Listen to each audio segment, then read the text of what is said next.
Hello friends, कैसे हैं आप लोग। उम्मीद करती हूँ कि सब अच्छे होंगे। तो आज हम जो ऑर्गेनाइज़र बना रहे हैं ना, वो इससे बनाएंगे। तो ये देखिए, एक तो गेहूं का कट्टा है और एक है ये मेरा कुर्ता पुराना। और ये कुर्ते में ना थोड़ी कान थी और इसको पहनते समय ना ये हमेशा तिरछा तिरछा जाता था, तो इसलिए मैंने इसको कटिंग कर दिया। तो देखिए, जो गेहूं वाला कट्टा है ना, इसको मैंने 2 पार्ट में काट लिया है। और अब मैं एक पार्ट नीचे रखूँगी और एक ऊपर रखूँगी और बीच में कपड़ा रखूँगी। और कपड़े को ये ध्यान रखना पड़ेगा, इसमें सिलाइयाँ हैं ना, क्योंकि पुराना कपड़ा है तो वो सिलाइयाँ बाहर की साइड में रखूँगी, ताकि सिलाई करते समय ये सीधी साइड में ये सिलाइयाँ ना आएँ। तो इस तरीके से देखिए कपड़ा रख दिया है मैंने। और अब मैं इसके ऊपर फिर से गेहूं के कट्टे वाला रख दूँगी। और अब इनको ना अभी मैंने ऐसे ही काट दिया है बिना नाप के ही। तो अब मैं पिनों से सिक्योर कर लूँगी और फिर उसके बाद फिर मैं कपड़े को पूरी अच्छी से कटिंग करूँगी। और कटिंग करने के बाद मैं इसकी 3 तरफ से सिलाई कर दूँगी और एक तरफ ओपन रखूँगी। ये देखिए, मैंने सिल दिया है और अब मैं इसको सीधा कर लूँगी। सीधा कर दिया है और इसके कोने सही से बाहर निकाल लेंगे।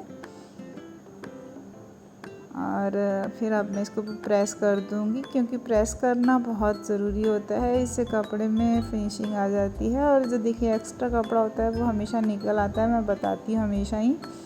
तो अब देखिए, यहाँ से मैं इसको फोल्ड करके इसमें सिलाई लगा दूंगी। और अब ये मैंने 18 इंच लंबी पट्टियाँ काट ली हैं, कपड़े की भी और इस कट्टे की भी। और इसको इस तरीके से फोल्ड करके स्टेप में इसके ऊपर सिलाई लगा दूँगी, ये स्टेप बन जाएंगी। और ये देखिए, बन गया हमारा ये प्यारा सा ऑर्गेनाइज़र।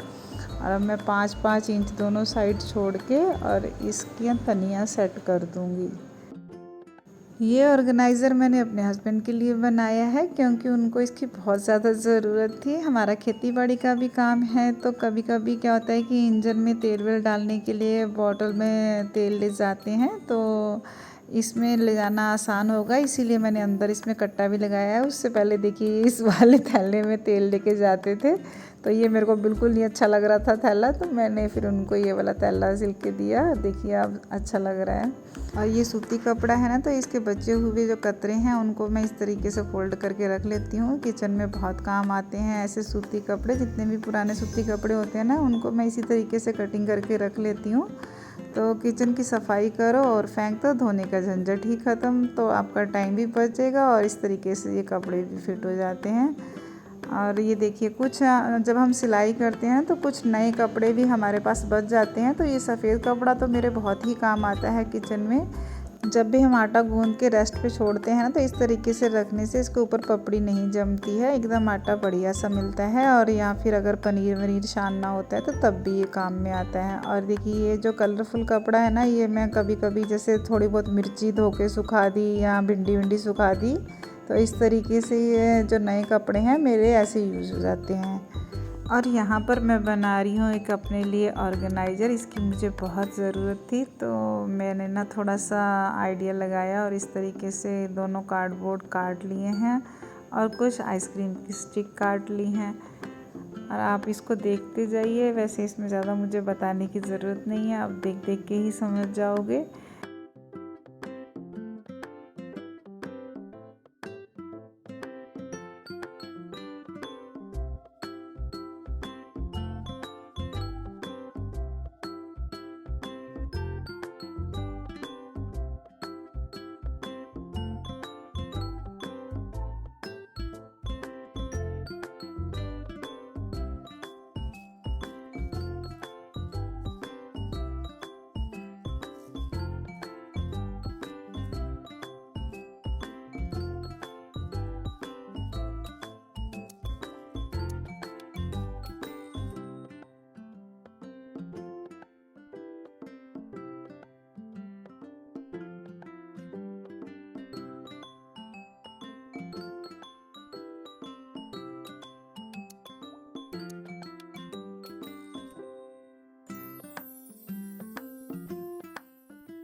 और यहाँ पर मैंने रेशमी डोरी को 3 हिस्सों में काट लिया है और इसको अब मैं डोर के साथ बांध के जैसे चोटी बनाते हैं ना, इस तरीके से बना के ना इसकी एक स्टेप लंबी सी स्टेप बना लूँगी।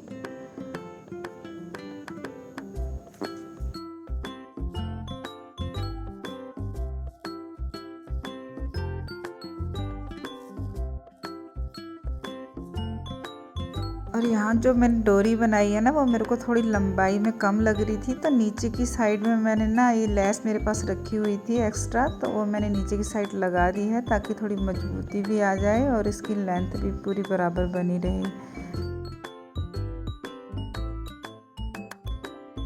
और यहाँ पर मेरे पास डबल सफ़ेद कपड़ा था, तो इसको मैंने चिपकाया नहीं है, ऐसे ही बिछा दिया है। ये पूरा सेट हो गया है, चिपकाने की ज़रूरत नहीं है। अगर कहीं गंदा भी होगा तो मैं इसको निकाल के वॉश कर सकती हूँ। तो देखिए मेरा ऑर्गेनाइज़र बन गया है। अब मैं एक और ऑर्गेनाइज़र बना रही हूँ। वैसे ये वाला ऑर्गेनाइज़र मेरे पास पहले भी है और मैंने वीडियो भी बनाई थी इसकी, लेकिन अब मैं उस पुराने वाले ऑर्गेनाइज़र को दोबारा से रिन्यू कर रही हूँ। ये मेरा पुराना रिस्ट बैंड है, सिलाई करते समय मेरे को बहुत ज़रूरत रहती है इसकी, तो अब मैं इसको थोड़ा सा नया लुक दे रही हूँ। तो क्योंकि सिलाई और कढ़ाई में इनकी बहुत ज़रूरत रहती है, क्योंकि जब मेरे को कढ़ाई करनी होती है तो सुइयाँ लगानी पड़ती हैं, अलग अलग कलर के रंग डाल के सुइयाँ मेरे को लगानी पड़ती हैं। तो इसको मैंने थोड़ा सा अच्छा बनाने के लिए ये फ्रिल बनाई है। इसमें ऐसे मैंने चुन्नटें डाल ली हैं और ऐसे छोटी छोटी सी चुन्नटें डाल के और मैं इसको ना उसके चारों तरफ फिट कर दूँगी।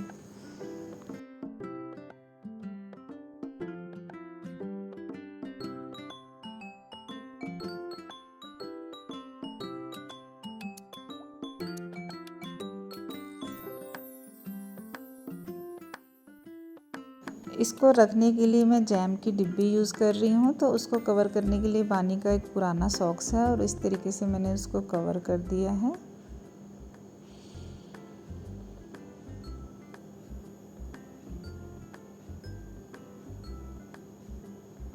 फ्रेंड्स, जब हम सिलाई कढ़ाई करते हैं ना, तो हमारे पास बहुत सारी लेसें या कुछ इस तरीके के साटन के रिबन बच जाते हैं, तो ये बार बार खुलते रहते हैं। तो इनको ना मैं ऐसे फ़ोल्ड करके और आगे से सेलो टेप लगा देती हूँ। इस ऐसे रखने से ये बार बार खुलते नहीं हैं। सेफ्टी पिन मिल जाए तो उससे लगा दीजिए, उससे भी नहीं खुलते हैं। और देखिए कुछ ना ऐसे जैम की डिब्बियाँ और ये जो खाना वाना आता है इनकी डिब्बियाँ छोटी छोटी, मैं इनको नहीं फेंकती हूँ, इनको भी मैं ऑर्गेनाइज़ कर लेती हूँ। इस तरीके से ना ये छोटा छोटा सामान रखा जाता है।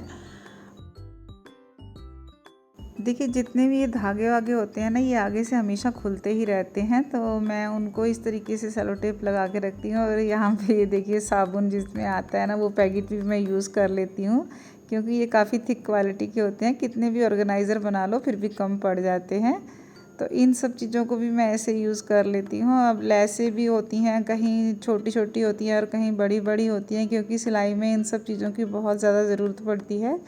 और सिलाई का छोटा छोटा सामान बहुत ज़्यादा होता है, अगर उनको हम ऑर्गेनाइज़ करके नहीं रखते ना, तो वो फिर हमें मिलता भी नहीं है। और सिलाई में भी जब सारा सामान इधर उधर उलझा रहे तो सिलाई करने का भी मन नहीं करता है।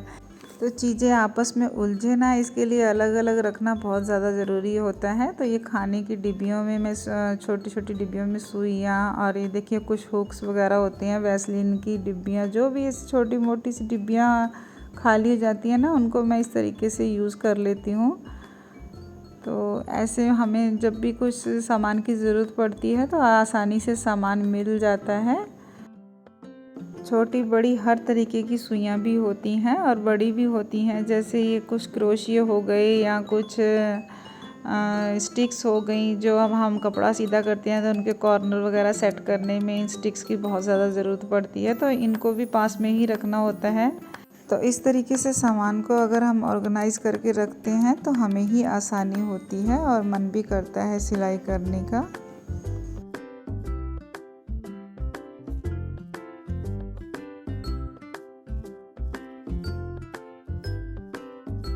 सिलाई का सामान तो हमारा फिट हो गया और अब आता है कढ़ाई का। तो ये देखिए मैंने माचिस बॉक्स को भी नहीं छोड़ा, इसमें मैंने कढ़ाई के लिए ना मोती डाल के रखे हुए थे।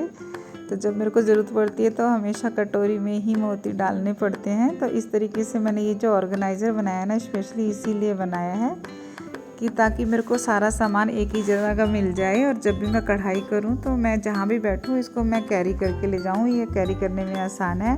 मौसम के अकॉर्डिंग कभी हमें बाहर और कभी अंदर बैठना पड़ता है, तो ज़्यादातर कढ़ाई बाहर कर बैठ के करने में ही मेरे को आसानी होती है क्योंकि रोशनी भरपूर मिलती है। तो इसलिए मैं बाहर भी ले जाती हूँ। तो इसमें देखिए इस तरीके से पूरा सामान फिट हो गया है मेरा। बार बार मेरे को इधर उधर नहीं ढूंढना पड़ता है, कहीं भी मैं इसको लेके जा सकती हूँ जहाँ भी बैठना हो। तो फ्रेंड्स, ये थे मेरे आज के ऑर्गेनाइज़र्स, और कैसे लगे आपको कमेंट करके ज़रूर बताना। मिलते हैं नेक्स्ट वीडियो में, तब तक के लिए हेल्दी रहें, हैप्पी रहें, बाय बाय।